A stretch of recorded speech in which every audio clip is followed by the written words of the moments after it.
real revolutionary breakthrough of Fox has been it's eliminated journalism. I mean, that's the thing to understand. What Fox News Channel has done is it's stripped out any notion of journalism as we've traditionally understood it from its product. There is no journalism at the Fox News Channel. Why? Listen, cut his mic. Listen, Chad, stop. Chad, I want to test if you're an honest individual. All right. I'm sorry to cut you off. I know we're in some controversial stuff here, but my religion didn't teach me that. But thank you very much for being here. It's a right-wing network, and you don't want to hear this stuff. You want to do. It's not about the kid. It's about you, Jamie. That's good. Okay, thank you, Jamie. About me, I'm doing. Yes. Good night. Thank you, Jamie. Thank you, sir. Don't take your cheap little pathetic shot. I am telling you that that's what you're taking cheap little pathetic shots. Just giving his record. To tell you what the truth is. No, you're misrepresenting his record. I'm telling the truth, sir. That's the truth about his record. I understand what your position is not correct. I'd like to hear one single... you're on satellite radio, because you can't get on regular radio. Paula Evans, Winston-Salem, North Carolina. Bill, if you are so concerned about public figures being bad role models for children, please stop rudely interrupting your guests and telling them to shut up. Well, the shut up line has happened only once in 6 years, Miss Evans. Well, you know, I think that asking a student to stay in the closet in order to go to school is a lot like asking an African-American student. I know what I was doing? Shut up. Please don't tell me to shut up. As respect, why did you have to tell him you were an atheist if you didn't have any trouble reading the oath? Why didn't you just shut up? What Jimmy Carter should do is privately give Mr. Bush his opinion and shut up publicly. That would be best for the country. And it is our duty as loyal Americans to shut up once the fighting begins. Once the war against Saddam begins, we expect every American to support our military, and if they can't do that, to shut up. All he's got in 6.5 years is that I misspoke, that I labeled a polka war to Peabody. He writes it in his book. He tries to make me out to be a liar. No, hey, that's shut up. No, you had your 35 minutes. Shut up.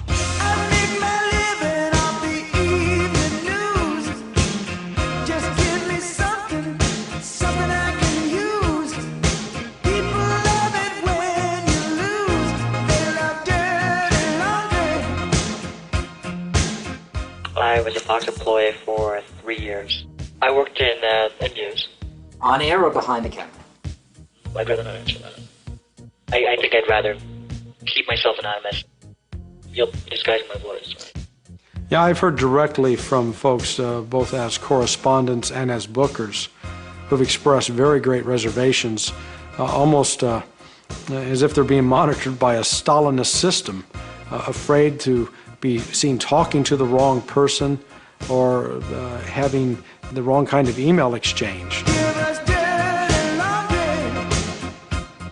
You're either one of us or one of them. And in leaving Fox News, for example, there were a number of people at the organization, the head of the organization, tried to ruin my career simply because I was leaving, because I didn't leave on their terms, because I refused to sign a confidentiality agreement. That was another reason for them to try to keep me from getting my next job.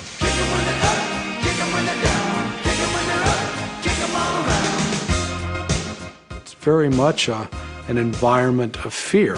It was made very clear to us that our activities were being monitored, and if someone wasn't watching it live, they were at least recording it, and they would review it after the fact to see what we did.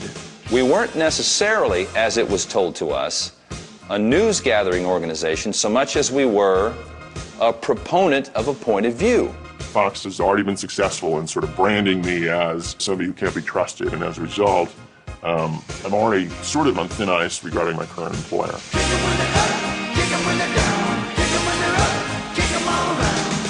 I'd been warned by people.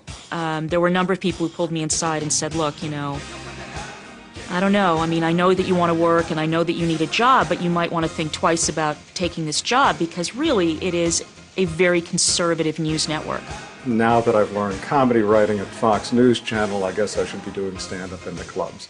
I think that if you don't go along with the mindset of the hierarchy in New York, if you challenge them on their attitudes about things, you're history. I suspect your research has discovered the memoranda that were written by John Moody and by Roger in terms of setting the tone for the day. The message of the day is a very political device. Let's spend a good deal of time on the battle over judicial nominations, which the President will address this morning. Nominees who both sides admit are qualified are being held up because of their possible, not demonstrated, views on one issue, abortion. This should be a trademark issue for FNC today and in the days to come. There was nothing covert about the way the managing editors in New York or Washington operated. They made it perfectly clear what they expected from us. The so-called 9/11 Commission has already been meeting. This is not what did he know and when did he know it stuff. Do not turn this into Watergate. Every morning there was a detailed list of subjects to talk about, not talk about. Kerry's speech on the economy at Georgetown is likely to move onto the topic of Iraq. We should take the beginning of the Kerry speech and see if other news at the time is more compelling. It is not required to take it start to finish. They were just actually issuing edicts to the reporters to control what they could say and how they could say it. Let's refer to the U.S. Marines we see in the foreground as sharpshooters, not snipers, which carries a negative connotation. When headquarters sent a memo every morning and said, we want to touch on the following issues, we want to cover the following stories, we want to do them in this particular way, our job and our objective then was to execute the plan. The pictures from Abu Ghraib prison are disturbing. Today we have a picture, aired on Al Arabiya, of an American hostage being held with a scarf over his eyes, clearly against his will. Who's outraged on his behalf? I've never heard of any other network nor any other legitimate news organization doing that, newspaper or broadcast. The techniques of odd polling and odd graphics of Democrats and weird banners in the lower third of your screen. These are all pretty sophisticated techniques, and they work in collaboration with the most genius marketing slogan in history, which is fair and balanced. So if you're the graphics department and you can put up a liberal flip-flopper as the Chiron, hey, that's great, because the next time the graphics department has a discussion with management say, oh, you guys have been doing a great job. Graphics are always moving in the background. They've sort of pioneered the use of the American flag as an icon of your news broadcast. So there's a lot of stuff that people come up with on their own, which in other news organizations, you'd never think of coming up with some of the stuff, much less even putting it on the air. But at Fox News, there's sort of you're rewarded for pushing the envelope. And if you're pushing the envelope against a Democrat and in support of a Republican, that's great. The problem comes if you try to push the envelope, or God forbid, should put in some sort of similar sort of style or approach to Republican, then you get yourself in trouble.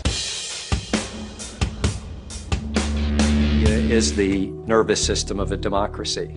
If it's not functioning well, the democracy can't function. We're heading toward an election where most people are never going to be in a room with Kerry or Bush. What they learn about the candidates will be what the media shows them or tells them, decides not to show, not to tell.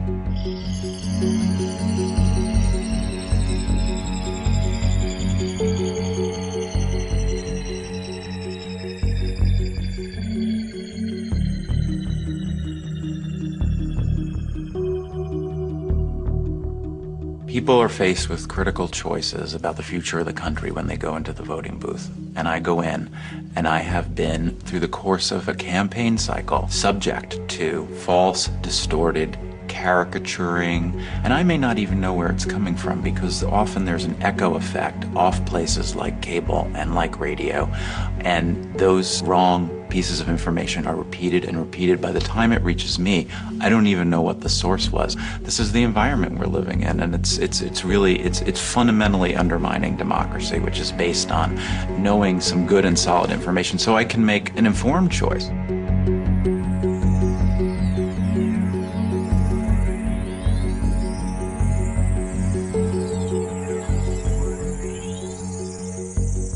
We'd like to be premier journalists. We'd like to restore objectivity where we find it lacking, and certainly there could be that interpretation because of my background, but I left politics a number of years ago and have run a news organization for the last 2 years. So we just expect to do fine, balanced journalism.